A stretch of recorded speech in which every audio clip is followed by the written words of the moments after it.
പരിശുദ്ധ കന്യാമറിയത്തെക്കുറിച്ചുള്ള പാട്ടിന്റെ പശ്ചാത്തലത്തിലൊരുക്കിയ ഭരതനാട്യത്തിന് കൊല്ലത്ത് നടന്ന സംസ്ഥാന കലോത്സവത്തിൽ എ ഗ്രേഡ്. ഗബ്രിയേൽ ദൂതന്റെ ആഗമനം മുതൽ ക്രൂശാരോഹണത്തിലെ ദൈവമാതാവിന്റെ സാന്നിധ്യം വരെയുള്ള ഭാഗങ്ങളാണ് 10 മിനിറ്റ് കൊണ്ട് അലീന നൃത്തരൂപത്തിൽ ആവിഷ്കരിച്ചത്.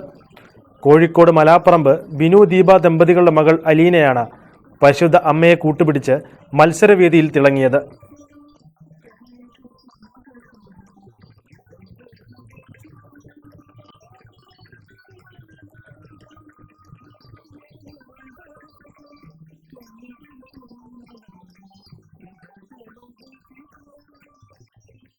കോഴിക്കോട് സിൽവർ ഹിൽ സ്കൂളിലെ 10ാം ക്ലാസ് വിദ്യാർത്ഥിനിയായ അലീന കഴിഞ്ഞ വർഷം ബിലായിൽ നടന്ന ഐഡ ഇന്റർനാഷണൽ കലോത്സവത്തിലും ക്രിസ്തുവിന്റെ പീഡാനുഭവങ്ങൾ ഭരതനാട്യ രൂപത്തിൽ അവതരിപ്പിച്ച് പ്രേക്ഷക ശ്രദ്ധ നേടിയിരുന്നു.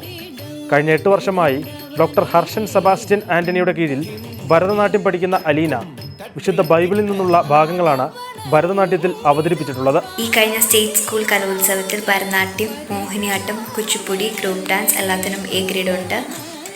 ഞാൻ ഭരതനാട്യം ഒരു വെറൈറ്റി ഐറ്റമാണ് ചെയ്തത്. നോൺ പുറാണിക് ക്രിസ്ത്യൻ ബേസ്ഡ് ഐറ്റമാണ്. കന്യകമാതാവ്, ഇതിൽ ഈശോൻ്റെ ജനനവും മരണത്തെക്കുറിച്ച് കാണിക്കുന്നു. ഈശോ എങ്ങനെ ജനിച്ചു, പിന്നെ ഈശോ മരിക്കുമ്പോൾ മാതാവ് അനുഭവിച്ചിരുന്ന വേദനയും വിഷമവും എല്ലാം ഇതിൽ കാണിക്കുന്നുണ്ട്.